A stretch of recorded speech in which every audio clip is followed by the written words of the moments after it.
Give Mara that way.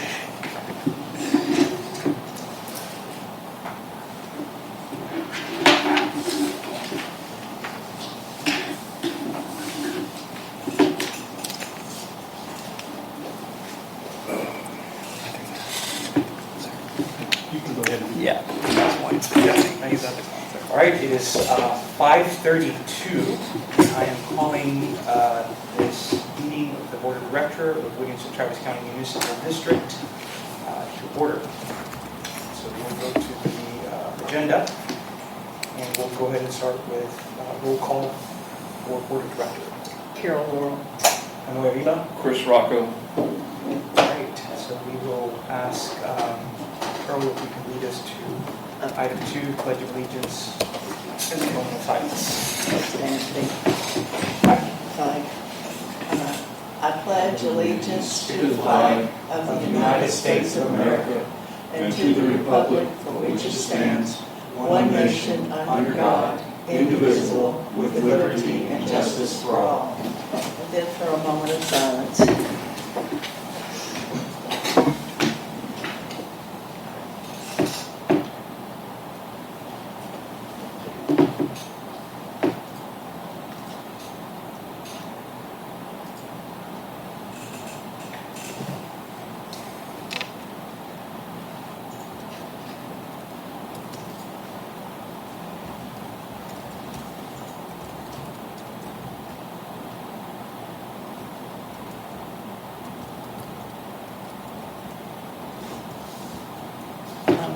Thank you very much. Thank you. All right, item number 3, we're going to go into comments and questions from district residents. Just keep in mind that you are limited to 2 minutes only. Are you ready, Cole? Yes. All right, Tina Flores.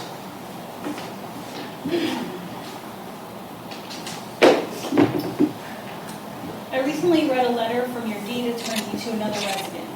It said that the orange notice is not a charge of a deed violation, only a notice that something needs attention to improve the appearance and residential integrity of the subdivision. Let me be clear.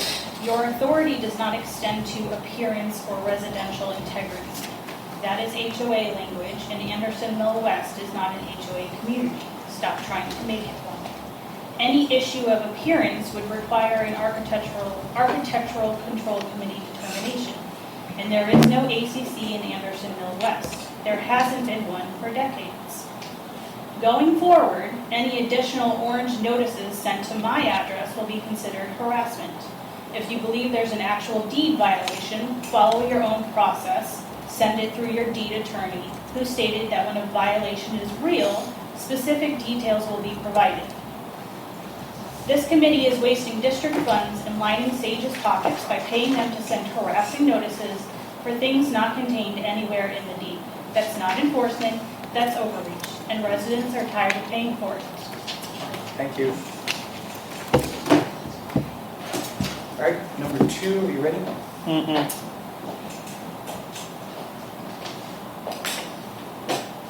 Yeah, no, I am. Linda Fogg. At last month's meeting, the bookkeeper read line by line from a proposed 2026 budget, one that was not made available to the public and does not match what is posted on the MUD's website. What she read showed the district running $500,000 over projected revenue for the coming year. So Hanoi Avila struck the lift station rehab projects to make the numbers look better, and then announced plans to pursue bonds for a so-called holistic approach to infrastructure. But that's exactly what the capital improvement plan already does. It spreads infrastructure maintenance across 5 years within the district's existing revenue. There's nothing holistic about pushing off projects, cutting priorities, and borrowing against the future. While Avila talks infrastructure, his own committees Parks, Infrastructure, and Legal team have budgeted over $600,000 for parks and ponds, yet somehow failed to budget the legal fees the district has been ordered to pay for his and Beth's retribution lawsuit. And Sage has been paid over $100,000 in the past 6 months, yet they're only budgeted for $60,000 in the coming year. Residents deserve competence, not confusion, honesty, not excuses. Because when government stops showing its work, the people stop believing its word. And that's a debt this board will never be able to pay off, no matter how many bonds it issues. Visit muducation.org for the details.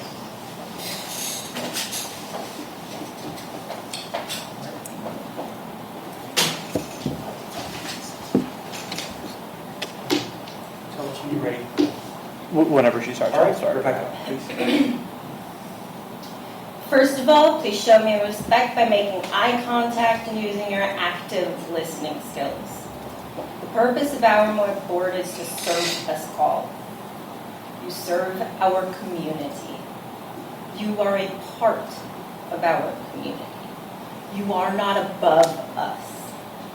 When you are spending our money, you answer to us. We deserve your respect by showing respect, responsibility with our financials, and transparency. You are hiding things in the budget. You are hiding expenses during the month. You are overpaying on contracts. It's unacceptable. You need to do better because you chose this profession, because you wanted to serve your people. Do better.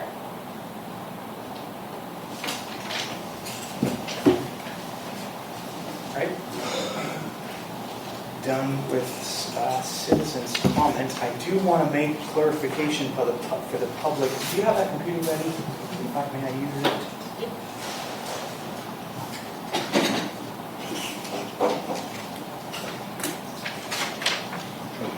Yeah. I don't know if you'll be able to reach it. You need a charger? I can move right here. Well, I can unplug it. Oh. I can reach the mouse. It's over your ears.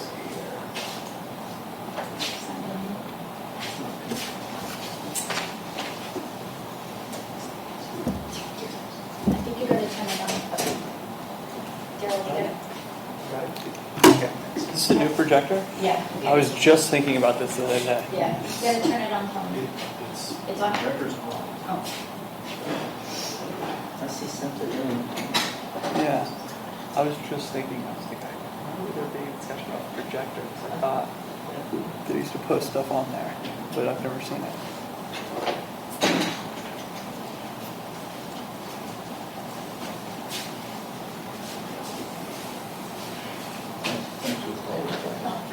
There we go.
Should I hit this button? Yes, please.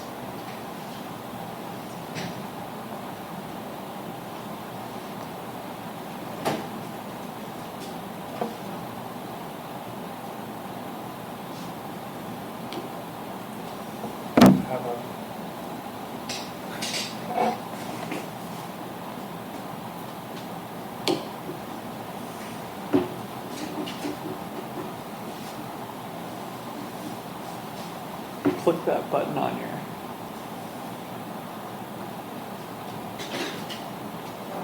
I'm wondering if I should unplug and replug or no?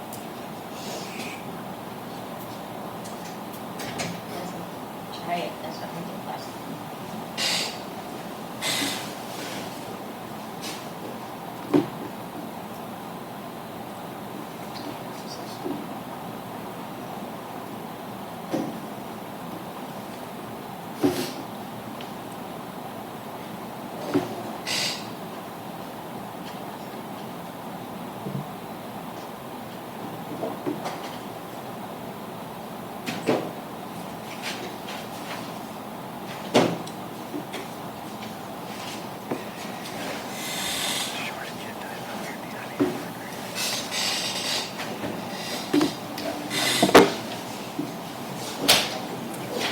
Let me try and work.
Let me try it.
All right, hopefully we can display the information I wanted to share with the public. I do want to update on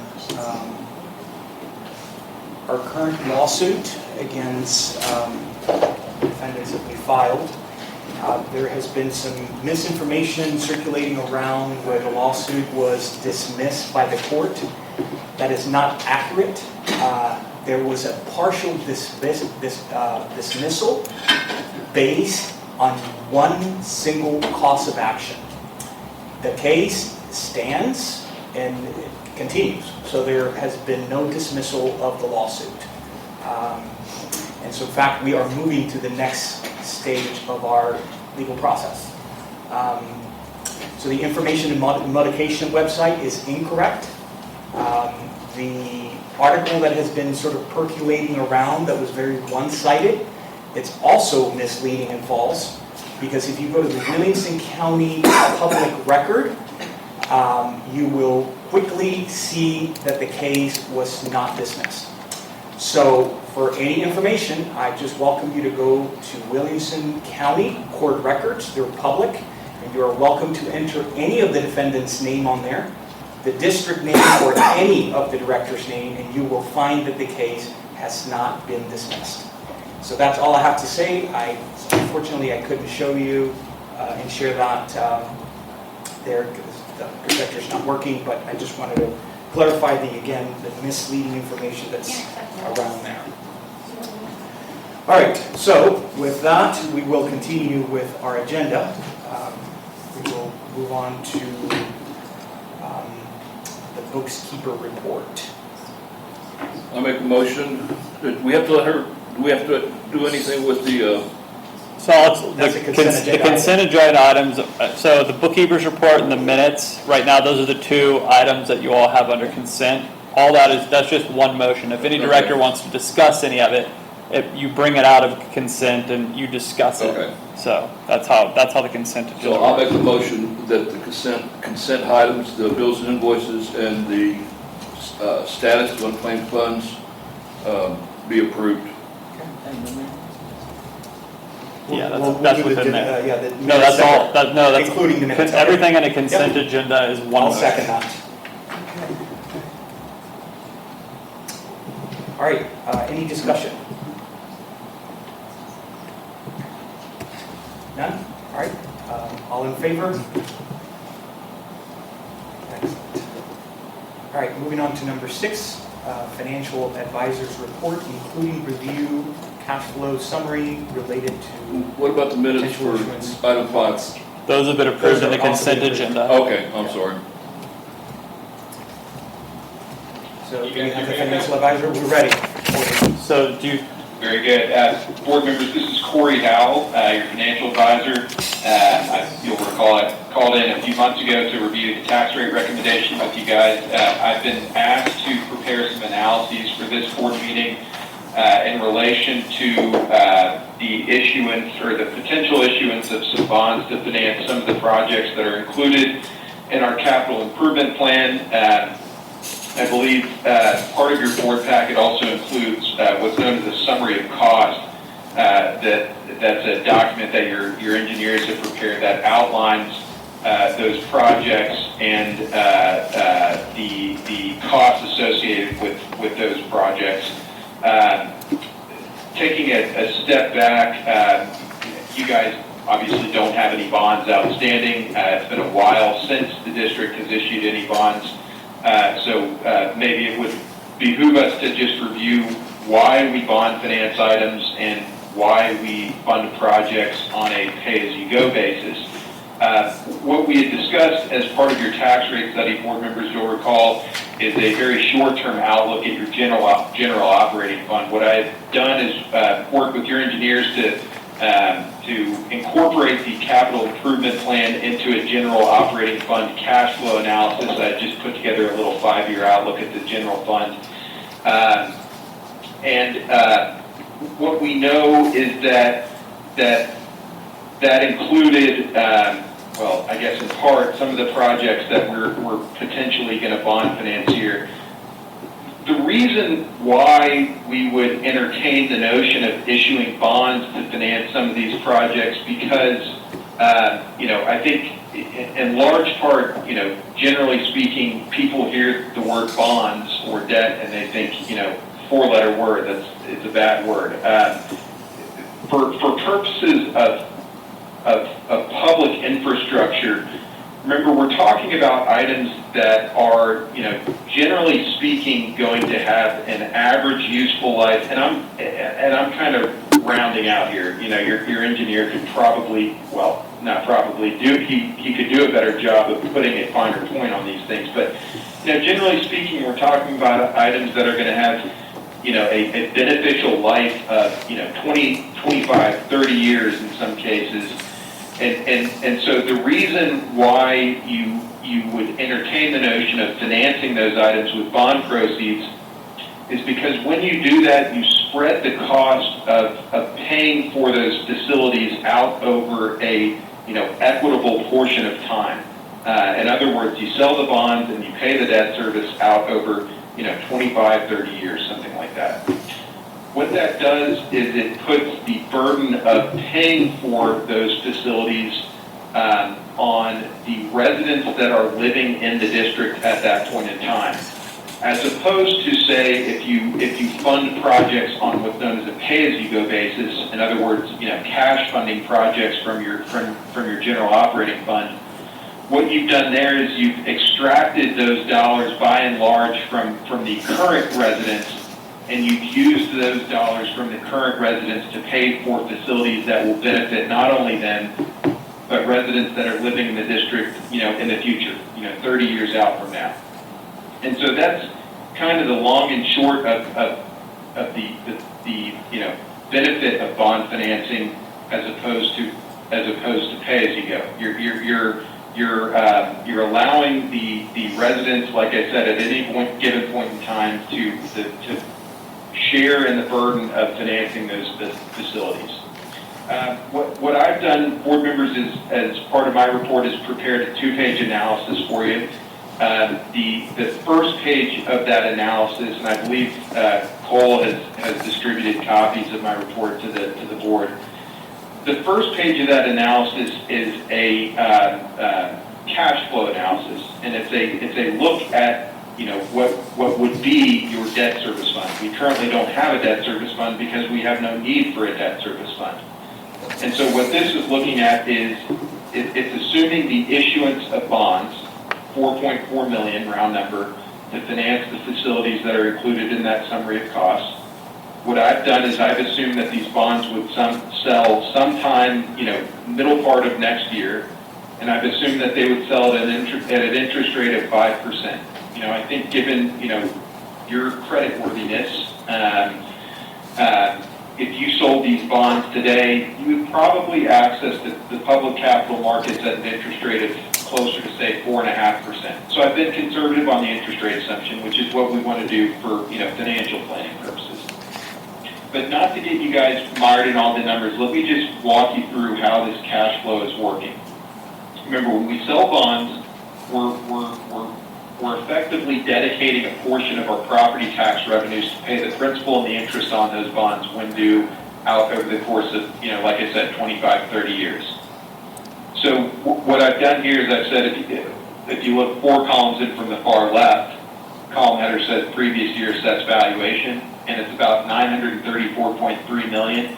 That is our certified value from the appraisal districts as of January 1st, 2025. So what I've done is I've said, let's assume for financial planning purposes that the property values don't appreciate from now until the final maturity of these prospective bonds.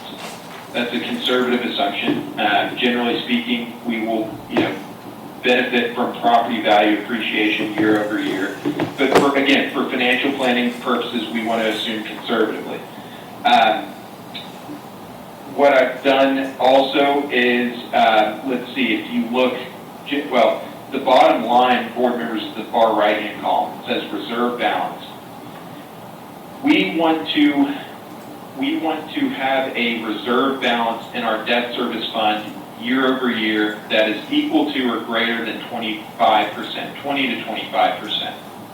And so in the first year, 50%, not a problem. The reason that it's high is because what we would have to do is take some of the bond proceeds, put it into our debt service fund, what that's known as capitalized interest to pay our first couple coupon payments or interest payments to bondholders. But then after that, what I've done is I've solved for what tax rate would allow us, what debt service tax rate would allow us to maintain adequate coverage, again defined as 25% or greater, roughly 25% or greater, each year from the time of issuance until the final maturity. Now, if you look out in, years 2040 plus, you start to see some reserve balances that are generally, high. We will never generate that type of reserve in the debt service fund. All I've done is, for illustrative purposes, shown you just to the right of the assessed valuation column header says debt service tax rate, what that debt service tax rate would need to be on a no-growth basis in order to satisfy the debt service requirements and keep that adequate coverage. And what it amounts to is a debt service tax rate of 3.5 cents. The next kind of logical exercise we want to go through is we want to say, okay, if we have a 27.34 cent total tax rate, and we think that the issuance of these bonds would cause us to have 3.5 cents of that total tax rate tied up in debt service, would that leave us enough to balance our budget and continue to maintain, an adequate reserve in our general operating fund? And so what you say is, okay, 27.34 cents minus 3.5 cents leaves you 23.84 cents for a maintenance tax. And will that cut it for us? And the answer to that lies on the next page. If you guys flip or turn, or look in your stack, I'm not sure how it's laid out, sorry. But there's another analysis that I've prepared.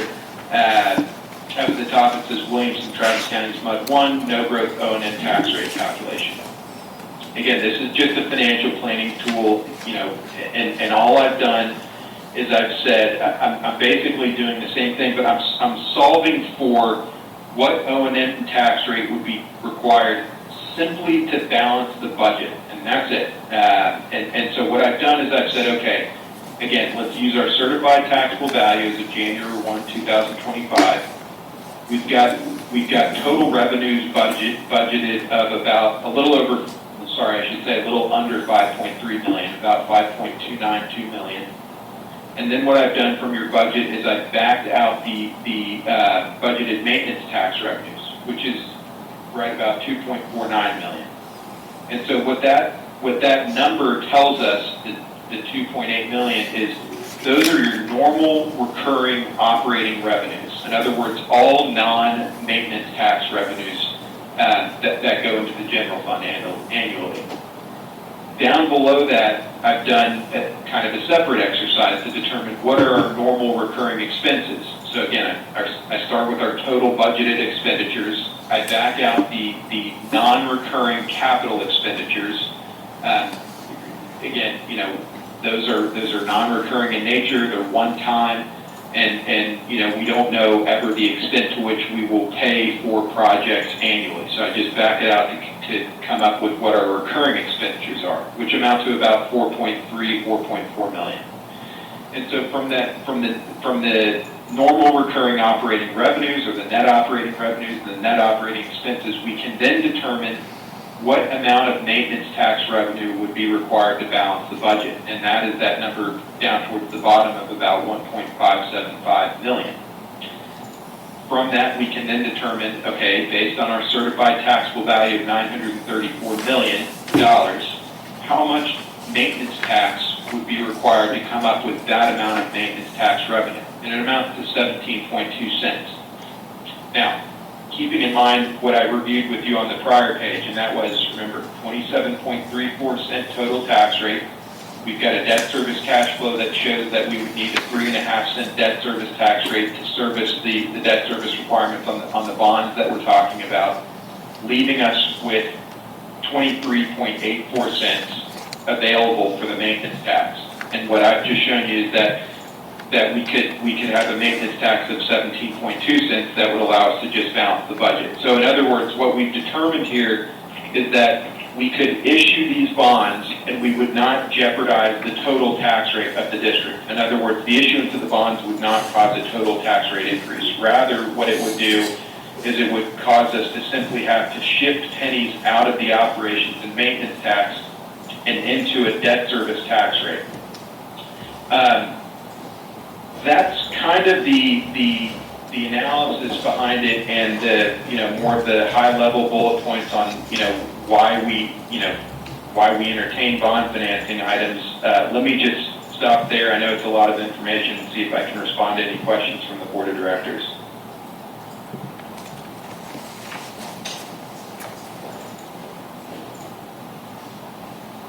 Any questions you have? I think I'm following some of it, yes. Go back to the beginning for me and state again for me the reason why do we have bonds. Here's what I'm hearing at this point, so correct me, please. I'm hearing that we have a need, no matter how we pay for it, we have a need. Our infrastructure, various things about it are old, and so we have a need. So the question is, how do we take care of it?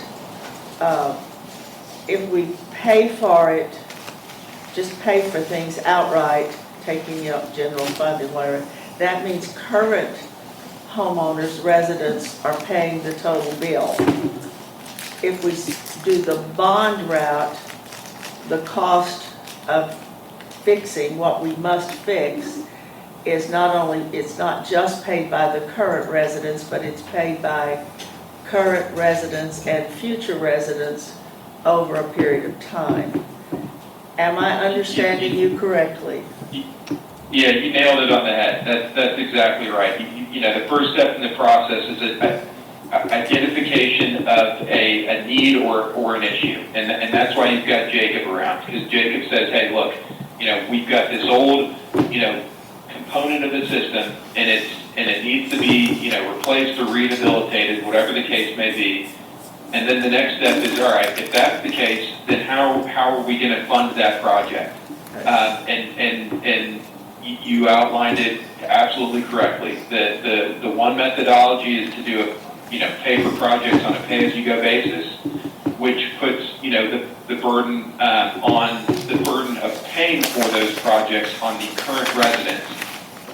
And if you bond finance a project, the cost of paying for those facilities is borne not just by today's residents, but by future residents. And if a resident today, decides to sell their home and move elsewhere, well, then they're no longer responsible for paying for the cost of those facilities, because they're no longer paying for that debt service tax rate. The new homeowner is going to be paying the debt service tax rate to benefit from those new facilities. Okay, so running the numbers. The bottom line, go to the bottom line on your second page again. What's required, our O&M tax revenue requirement is the 1.5 plus million. And that gives us a needed, required tax rate budgeted at the 0.172 cents. Is that right? But yes, ma'am.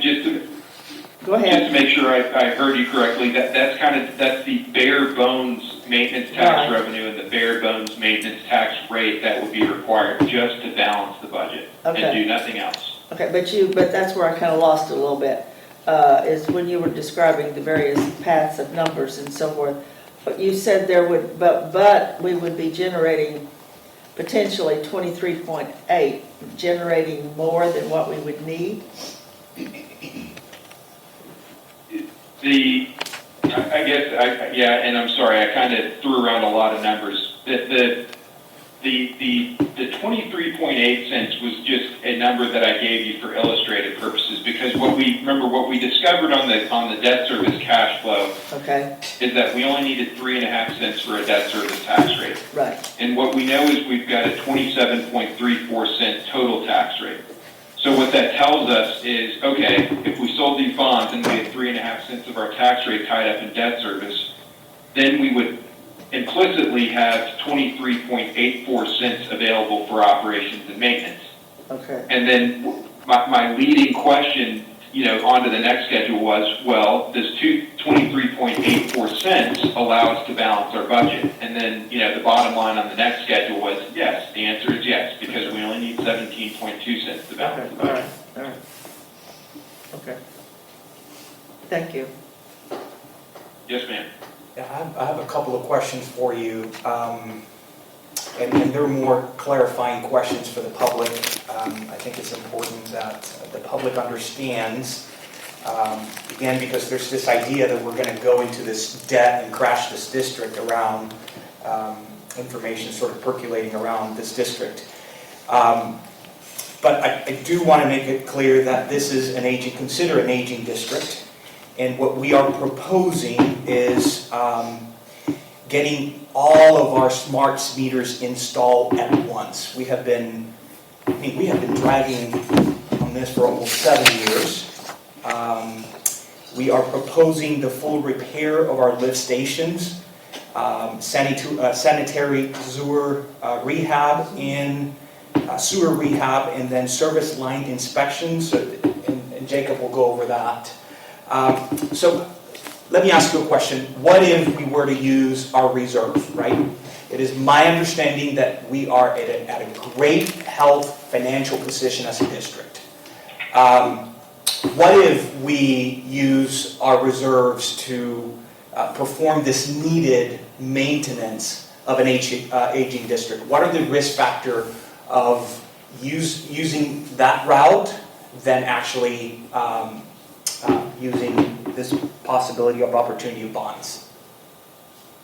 Well, I don't have, and I don't know if Lisa's there on the line, I don't have a copy of the bookkeeper report for today's meeting, but is anyone able to tell me what our general operating fund balance is as of today's report? Yeah, give us a minute. Lisa's on the line, too. Lisa's on the line.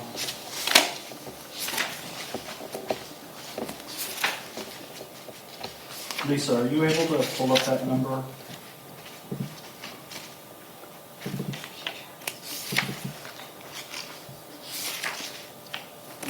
Well, There's a total general fund amount of 5.3 right now. 5.3, okay, thank you. So, to answer your question, we've got about $5.3 million in the general operating fund. And if you look at, I think Jacob has it in front of you somewhere, maybe a part of his report. If you look at the summary of costs that's been prepared in relation to this bond issue, again, one of the things that it outlines is all those projects and the estimates of the cost necessary to put those projects into the ground. The total construction costs included in the bond issue are about $3.73 million. So if we've got $5.3 million in the general operating fund, and we take let's just call it $3.7 million hit to the general operating fund, that brings our reserve balance down to $1.6 million. Now, to which you might say, okay, well, fine, let's go out and do that. And you could do that if that's what you wanted to do. One of the things we talked about, you'll recall at your tax rate setting meeting, is having, advisable reserve balances in your general fund. And the way we measure that is the cash and investment balance in your general fund relative to your normal recurring expenses. So you've got let's see, again, we've identified about $4.4 million of normal recurring expenses. So you guys have a very healthy general fund balance right now. But if you expended $3.7 million, you would be well below a 12-month reserve, which is that target reserve balance that we strive for in the general operating fund. You'd be significantly below that. And so that's kind of the principal reason as to why you would decide not to fund the projects on a pay-as-you-go basis, because that reserve balance, is there as a means to deal with, kind of an emergency type situation. In the event, something major happens, and, therefore you have the cash on hand to deal with the emergency right then and right there. Perfect. Is that responsive to your question? That makes it really very clear. And then number two, just want to make it clear that we're not going to have a tax increase, right? Another perception is bonds will, create these tax rate increase. I mean, you've made it very clear that this is not going to affect in any way, shape, or form the total tax rate increase. And so I just kind of want for you to maybe, if you can make that clear to the public again, I think it's important. Yeah, I mean, again, what part of the reason why, now let me just say this: not everyone is as fortunate as you guys. I mean, because I can't tell you how many board meetings I walk into for clients that, are mature districts like you guys, and they have a need. They've identified a need, and they discover, oh, we've got to sell. Just keep using our number, 4.4 million bonds.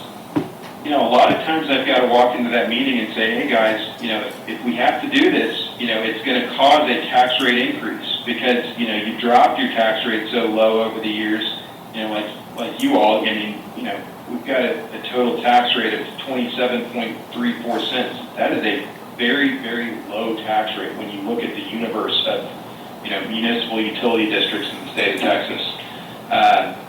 But you guys are blessed in the sense that, I can come show you an analysis that says, hey, if we issue these bonds, it would mean, now remember, the debt service cash flow analysis that I put together is simply a projection, okay? So, these numbers are not binding on me. They're my best guess using a whole set of conservative assumptions to give you guys an idea of what that debt service tax rate would look like in the future. But we've analyzed this and we can say, hey, 3.5 cents is what we're going to need, and we've also analyzed this to say, hey, we don't, the delta between our current, or the difference between our total tax rate and 3.5 cents is greater than what we need to balance our general fund budget. So therefore, if the board made the management decision to proceed with the bond issue, we pretty solidly identified the fact that it would not cause a tax rate increase. It would just amount to a shifting of pennies or a reallocation of the tax rate between operations and maintenance and debt service. Again, all while keeping the total tax rate constant. Chris, do you have any questions? Nope, they're clear. Very clear.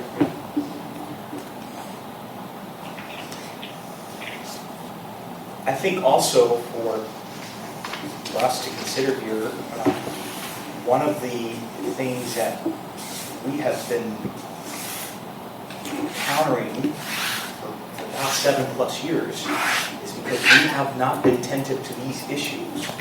We had a rehab failure, not a rehab failure, but a lift station failure, which we've had to use a lot of our reserves to fix. We have been trying to put this meters for 7 years, and it doesn't go anywhere. And so I am seeing these bonds also as a potential to, we get the money, we get the project going and just get it done, right, across and get our infrastructure up to the place it needs to be. I think we're aging. There are some concerns with water lines, which I keep hearing. And to me, it's a no-brainer. What I call a holistic, equitable approach. And so it's not affecting the tax rate. We're healthy financially. So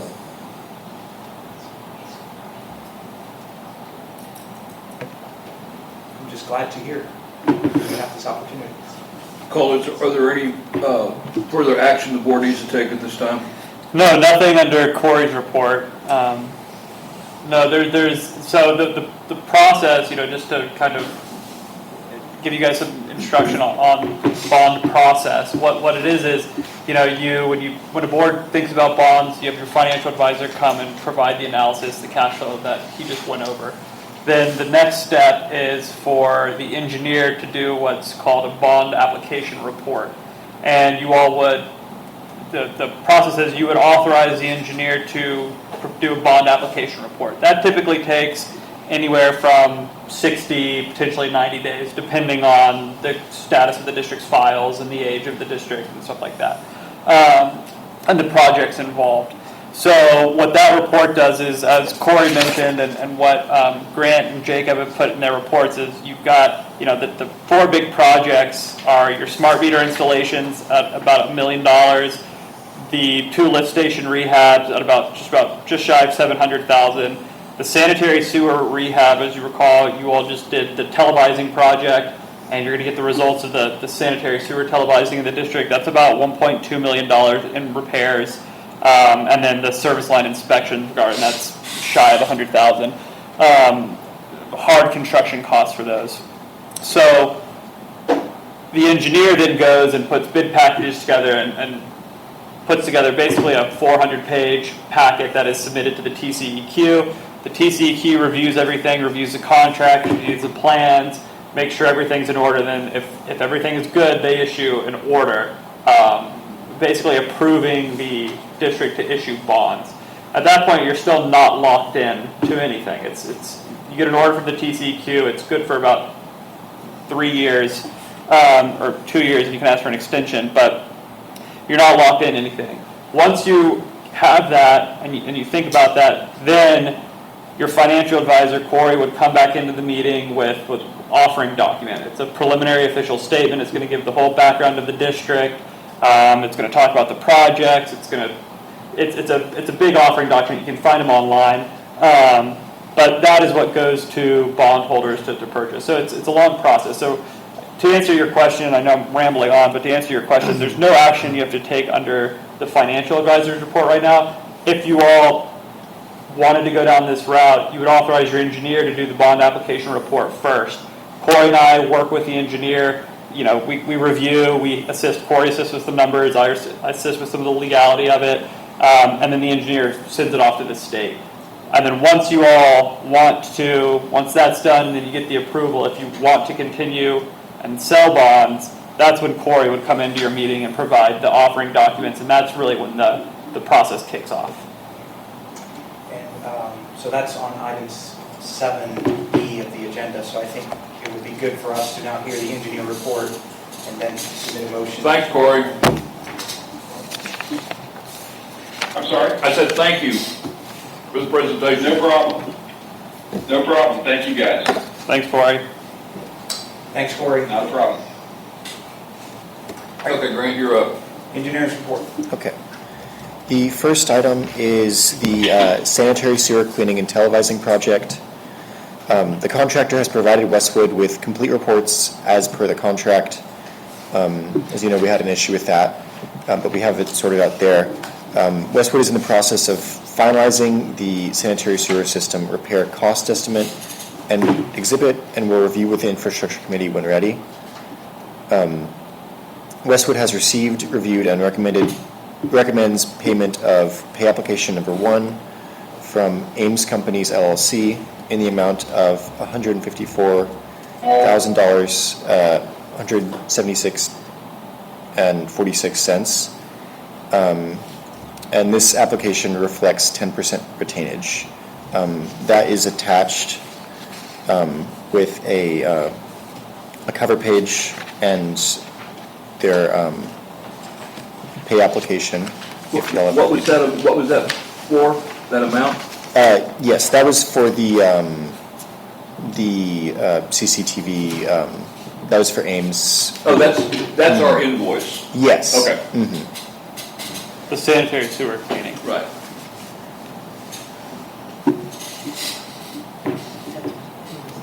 And so the next step is to, after you finish reviewing it, is to put out bids for the work? I think we're going to have a a proposal to set up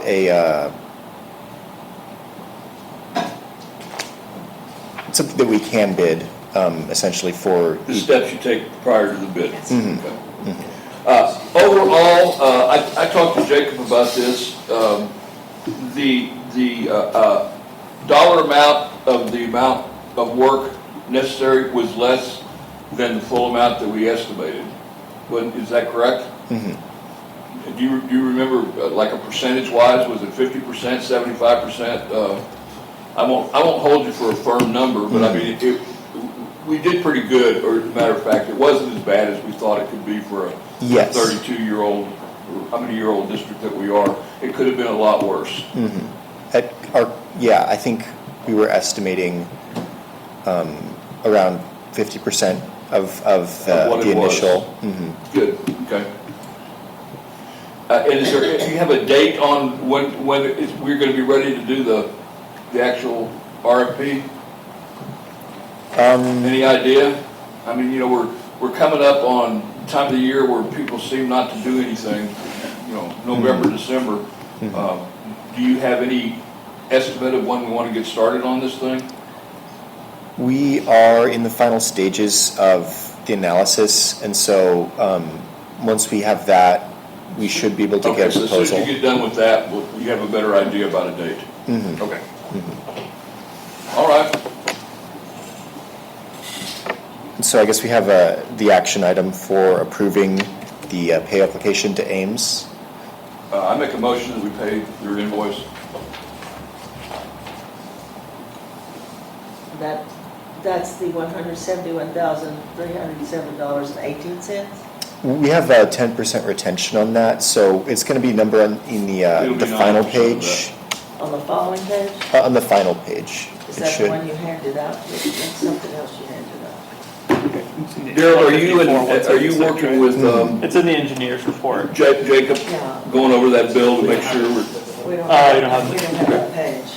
It's on the front page. No, it's either I think it's 100. It should be on the front page. Well, the retention amount or? No, that's the total. authorized pay app number 154, 176.46. Okay, I see. There it is, okay. So that's what we're voting on. Okay.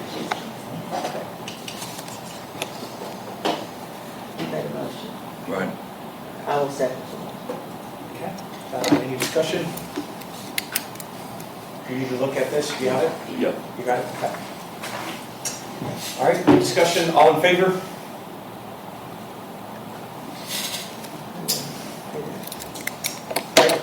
Okay. The next section is the lead and copper rule revisions project. The EPA states that a replacement plan, annual affected resident notification, delivery of point of use devices to affected residents, material verification, and increased sampling will be required by November 1st, 2027. The EPA requires that lead service lines will be required to be replaced within 10 years. A notification for residents living at addresses with unknown service line materials was sent out November 7th of last year. The EPA requires that this notification is sent out annually. Attached is an updated version of the notification letter, just with, updated dates. As it was last year, Infomark is to handle the preparation and distribution of these letters to affected residents, given authorization by the board. Westwood will provide Infomark with an updated spreadsheet of impacted residences with service addresses. And this item will continue to be discussed at the Infrastructure Committee meeting as updates arise, and Westwood will update the board. So essentially, we just have an updated notification letter for all the residents, and we're going to send it out to all the affected residents, besides the Anderson Mill West 5 and 6, I think, was the sections that we took off the list because we found out what their service line material was. I talked to the plumbing contractor for 1 through 5. Mhm. 1 through 5. And they want the format of the letter from them to us, what will work for y'all. Okay, we can get that to you. Okay. Well, I think TCQ may have standardized letters bet for they things do. I so bet they do. we'll check that out and we'll Okay. get that over.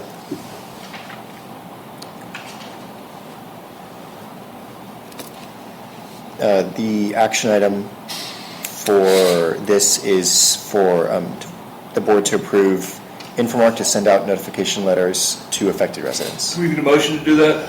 I make a motion that we direct Infomark to send out the lead and copper project notification letters to, what is it, 1 through 4 or 1 through 5? 1 through 4. Sections 1 through 4. You know, they've done this previously, right? So it'd be the same format as before. And just a side note, since it is going to just a subset of the district, it has to be sent out as a separate mail. Yeah, we realize that, because it was last time. Just wanted to know. Yeah. I'll second that. Any further discussion on the letter? Good, all in favor? Letter's out. Keep on going. Okay. The next item is the status of the Tagama and Sunchase Lift Station Rehabilitations Project. Westwood is nearing final design of this project and will review with the Infrastructure Committee when ready. The next item is the Infrastructure Committee report that is attached. This took place on Thursday, October 9th. And we also have the sidewalk assessment work order.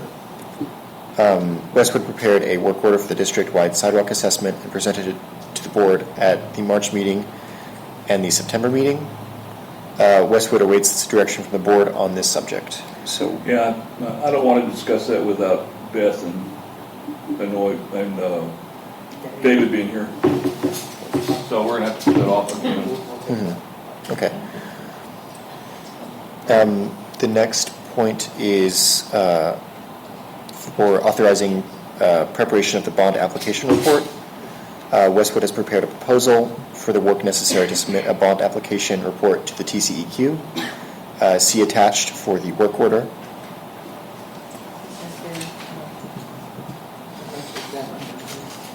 So this is actually only authorizing the bond application report, and also attached. So I move that we authorize. Well, let me clarify to your point. The bond application report and that proposal, that cost is $50,000 per Westwood's application. But what that cost does is it gets reimbursed to the district through the sale of the bonds. It's considered a soft cost, but you get paid up front for it. So And that's in the summary of cost as well. yeah, I said the right amount, right? 50. So you made a motion? Yep, make a motion that we, so it's 7E, that we authorize Westwood to prepare bond application report. And I'll second it.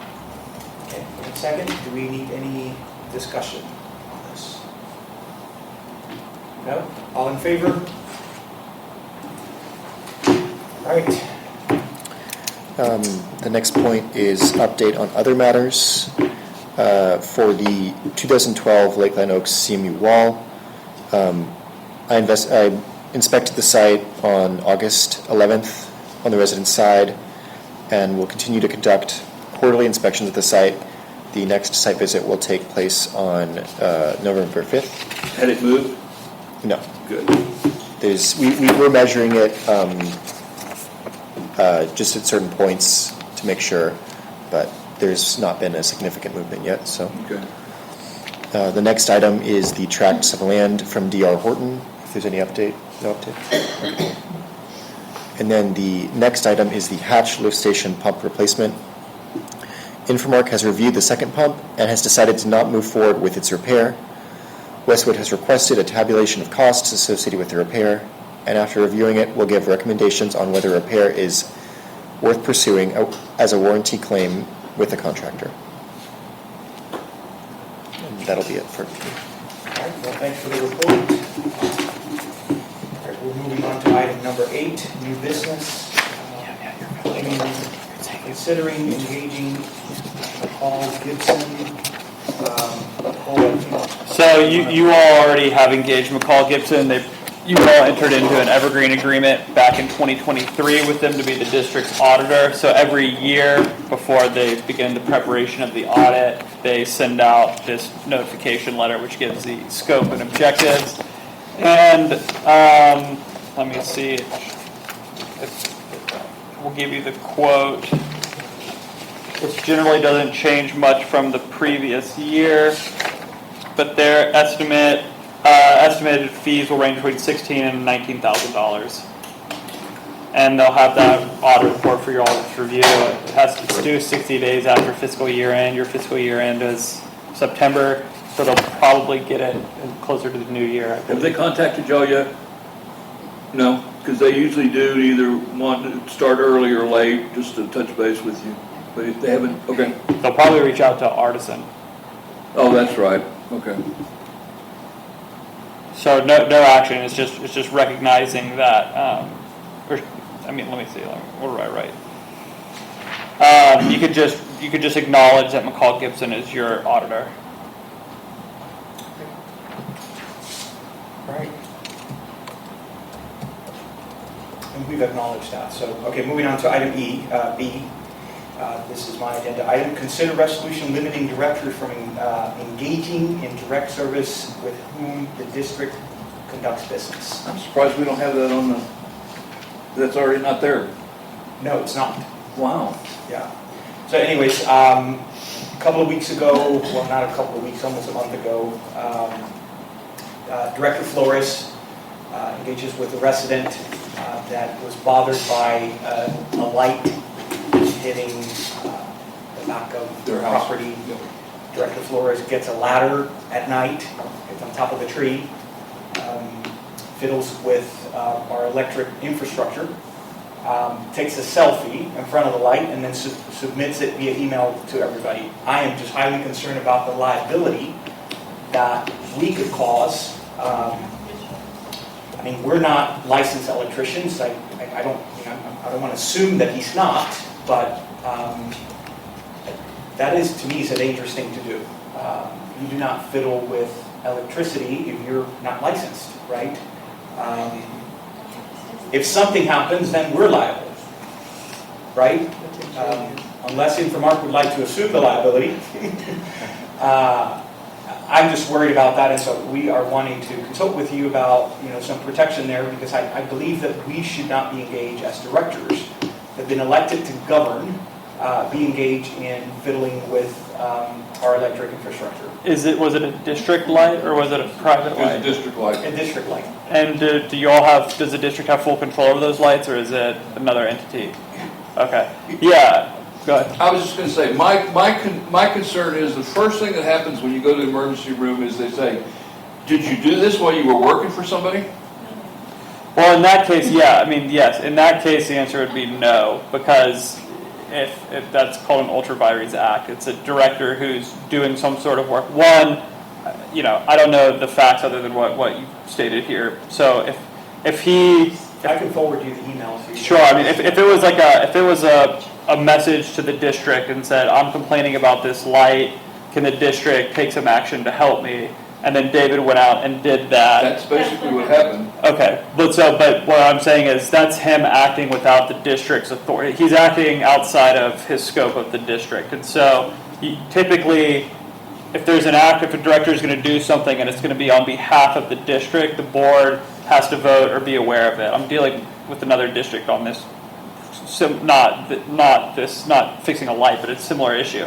And so because when a director does work on behalf of the district and the district didn't authorize it, that can be considered something that's done outside the scope of their directorship. So typically my recommendation is, I do have districts where there are directors who will go out and do, fill in a hole, or we'll take a neighborhood approach about doing stuff. you know, in this case with electrical issues or electricity and stuff like that, it is more dangerous. Again, I don't know if David's an electrician or not. I mean, I'm not going to speak to that, but there is a concern with the injury. I mean, if you want to have a policy, you can have a policy. Otherwise, if it's an email, you know, if it's something where someone says, hey, this sprinkler head that the district has is pointed directly at my garage and I hear it every morning at 7 a.m. and you all talk about it and say, yeah, we're fine. Someone go out and just turn the sprinkler head. I don't have an issue with that, but it needs to be done with the board's approval. Otherwise, you could, should something happen, you could run into the situation where you could say, well, no, we didn't give any authorization for this act, therefore he acted outside of his scope. So that really protects the district, and it also protects, in this case, David or any director who would do some sort of act like that. Let me change the case scenario here. Let's say he goes out and fixes the light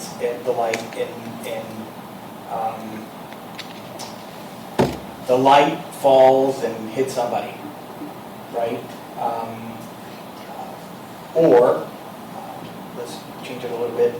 Let's say the light then causes something else to get damaged, right?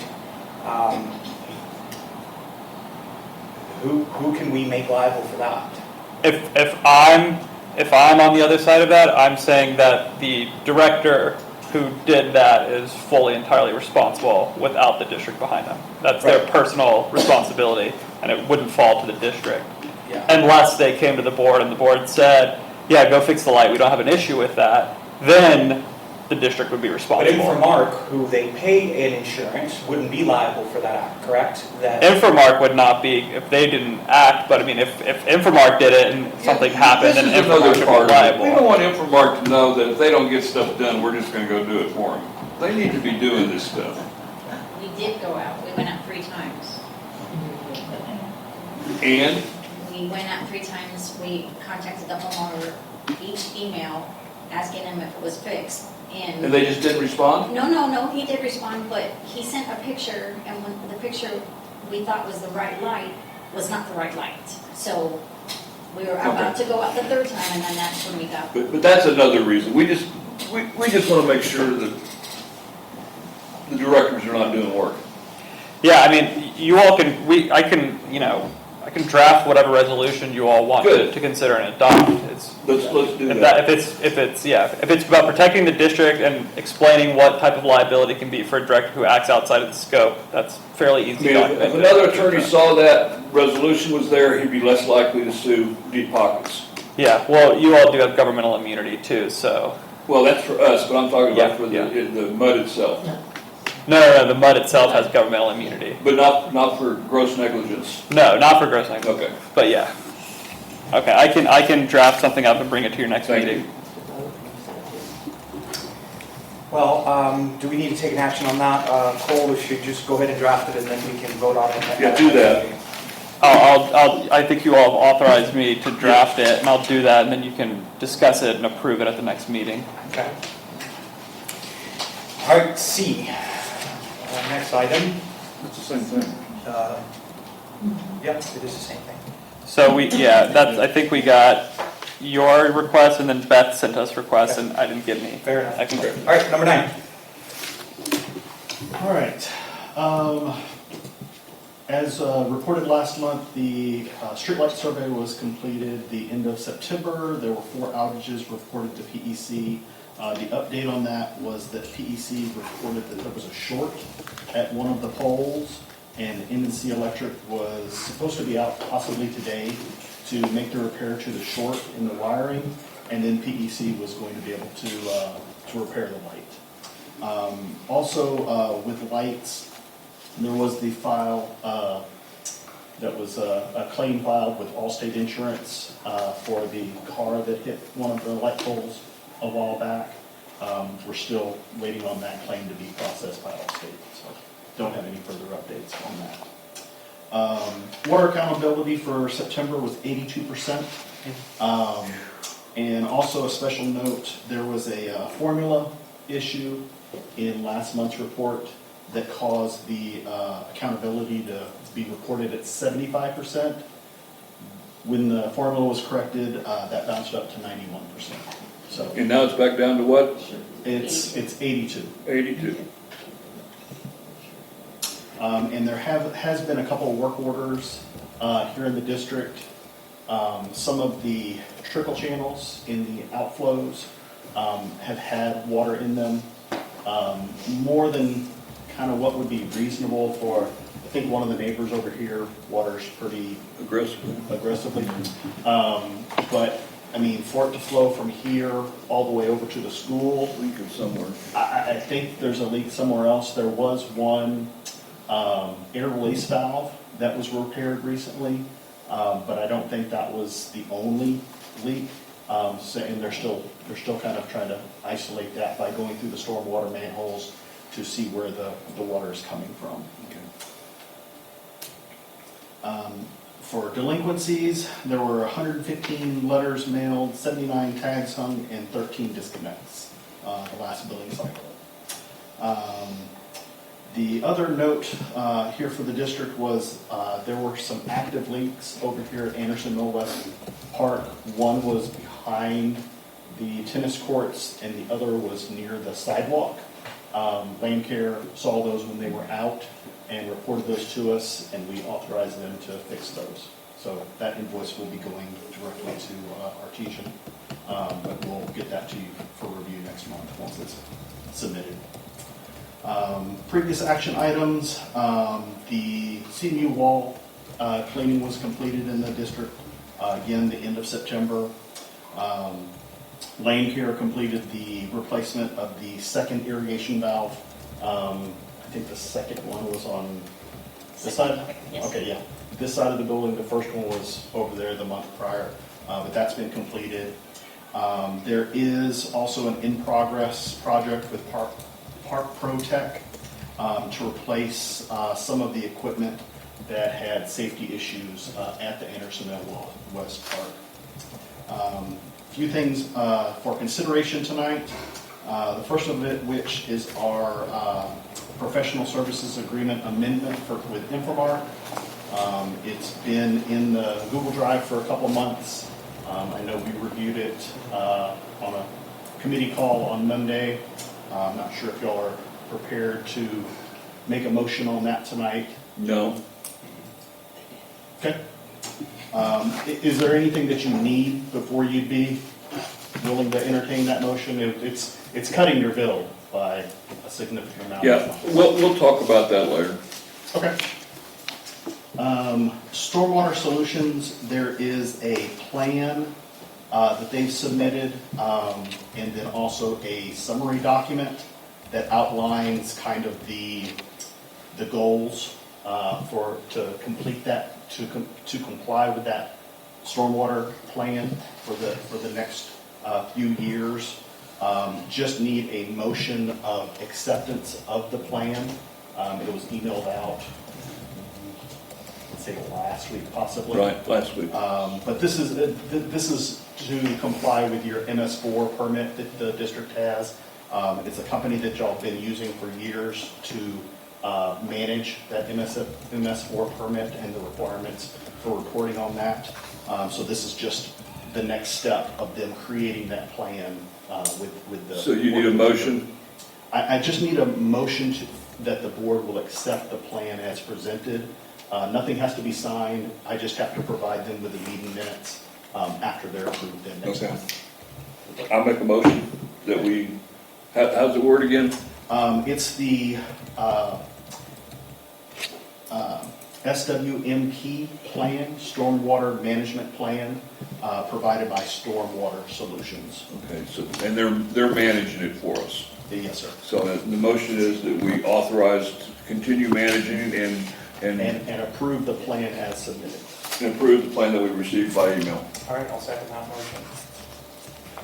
Any discussion? All in favor? The next item is a proposal within your packet for wastewater transport. Lift station number 2 needs a cleaning. The walls are getting gummed up. The rails that the pumps slide up and down, they're getting gummed up, there's lots of grease, oil. Is that a regular maintenance That's a type? very regular maintenance thing. Okay. This lift station 2 requires it a little more frequent just because of the volume that lift station has compared to the other two. Okay, that you so have. do you need a motion to that? I do need a motion. The quote for that was $2,212.80. I make a motion that we approve the $2,212.80 $212.80. to clean lift station number 2. I'll second that. Any discussion? Nope. Any discussion? All in favor? Okay. Wait, sorry, just going back, I just caught this. Chris, you authorized the remark. Did you all do that full vote on the MS4? Yes. Yeah. Who seconded that? I second that. You did? Okay, all right, I've thanks. also seconded the proposal. Right, I got that. For lift station number 2. Right, I got it. Okay, thanks, sorry. Yep. All right. And the final item for board consideration tonight is the quote from Playgrounds, et cetera, to do the safety repairs at Anderson Mill West. It replaces all of the pour in place, all that rubber Right. around the play equipment. They're going to remove all of that and install new. A lot of it isn't passing the drop test that Dustin with Park Pro Tech does when he does his quarterly inspections. A lot of the spaces just, they're not impact resistant like they should be. Right, and Park, just want to make sure that Park Protect was out there, I was there, Beth was there. Okay, I was going to ask. This is priority 1. Okay. And none of that's warranty work? No. What's, No, what is so funny? I'm missing. 7 years ago. Well, I didn't know when it was poured. It could have been poured All right, 1 year ago. Can we continue? In addition to the pour-in-place replacement, there's also an issue. Chris, a good thing she doesn't get to make the decisions. We do. So, keep going. Sure. There's also the toddler swings that are there, kind of on, I'm not sure which direction, but I'm gonna say on this side of the park. Yeah. That have the little bucket seats. One set of those swings is too close to that tree, so it's going to be removed to satisfy that safety requirement, and then a kind of an inclusive, I'm gonna call it a tire swing, but it's totally made out of plastic and all the approved things they do these days. It's going to be located just to the side of that to replace the 2 swings that are being removed. And then there's also a couple spinners that are going to replace equipment that have been broken over the years, that still have the metal bases in place, and it needs equipment replaced there. Which is also a priority issue, the priority 1 And issue. this is stuff that the Parks Committee's already reviewed, Right. and you're recommending when we do all these Yeah, things? we have spent a lot of time on this Okay, stuff. okay. They did extend an additional discount of a little over $12,000 on this bid. The subtotal comes out to $113,937.41. All right, so I move that we approve playground ETC to, so we approve the proposed bid. This was the best bid, right? Correct. We did solicit bids from other companies, Okay. and frankly, nobody replied. One company replied, but they said that they would not be able to get us a bid before the meeting date, and that was weeks ago. Okay. In the amount of $113,937.42. Yeah. 41 cents, that means. Yeah, 41. Got a second? I'll second that. We have a second. Any discussion?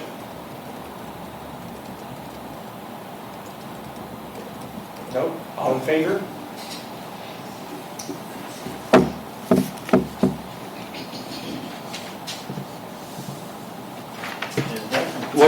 What about the Christmas lights? Item D.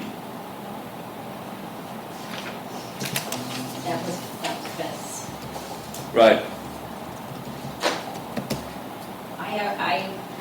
I reached out to the same guy that put them in last year. He's put us on the schedule, but since we had those new receptacles from MNC this year, he's going to come out and give us a new proposal. Okay. I just don't have. Is anybody else? We don't have a bid. We don't have a bid. No. Can we get a bid? I mean, I see signs all over the neighborhood. I'm sure they'd be glad to do it. Let's get some bids on that. Do we need to authorize that? No. Okay. I think timing was a part of that issue, that for November, that it would be up, they would be up by November. to be- Right, we want to get as much use out of it as we can. That's a factor as to what the cost is compared to what it was in the past. It just, well, she wanted to use the same guy because he already knew where to go and how to place them. We still want bids.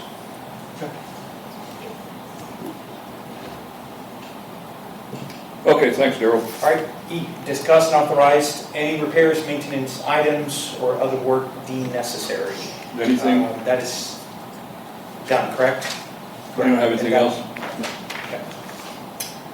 All right, committee assignment and reports, park committees, I think we're good. This is what we were expecting, so that we can go ahead and clear all of those priority one repairs that are urgent. That is putting our children in our community at risk. It must be repaired. Then the next, so that's all I have on that one. Beth is not here. So B, Information Management Committee. We don't have anything? Okay. Budget Committee. No, we don't have anything? Deed Restriction Committee. We don't have anything? Okay. Waste Management Committee. Nope, nothing? Open Records Committee. Cole, how are we doing on keeping up with the? Good. I emailed Carol today. You know, your fiscal year end, your district's fiscal year ended 9/30. So this starts a new cycle starting 9/30. So we've only received, we've only received 2 PIRs since October 1st. Our system was down today at the firm, so I was unable to put that document together. But at your next meeting, I'll have it with the updated PIRs for this new fiscal year 26. Hey, Cole, mine is still outstanding for Actually, any old business? I do want to bring something up. There has been, there's been this document from Linda. Can we not engage in Yeah, this yeah. conversation? You need Sorry. to at the end of the meeting. Yeah, and have your no, I know. I said I talk would. outside. Yeah. Go ahead. Linda's been posting this surprise water bill alert of 26.5%. And I want the residents to realize the water bill didn't go up 26.5%. The fire prevention fee went up 26.5%. That's what it says. If you Can you not? Please. No. I'm telling you not. Look, I'm kidding. Okay?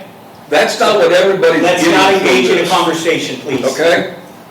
And I think Linda should know this because they negotiated the new contract and the new increase with her in April of '24. So she knew about all of this. So residents, this is not your water bill. This is the City of Cedar Park Fire Department just today has sent me a description of how they came up with the increase, and we will put a report on the website explaining the intricacies of why the increase was necessary.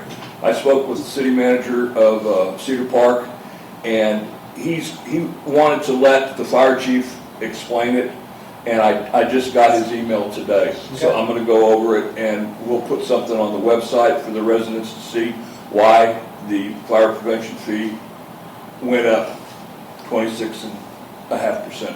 Okay. That's all. Excellent. Were we able to fix that computer so the public knows where to go? No?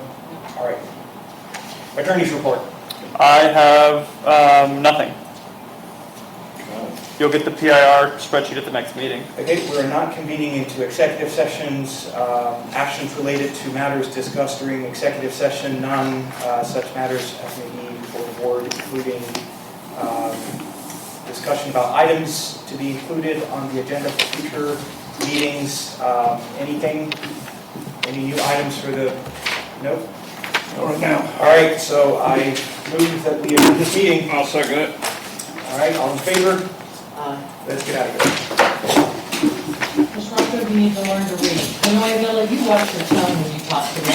Well, You watch you've your had your tone when chance you to talk. talk. You want the stage. Quit your lying. You want the stage, run for office. I will, and you Oh, quit yeah, run lying. for office, yeah.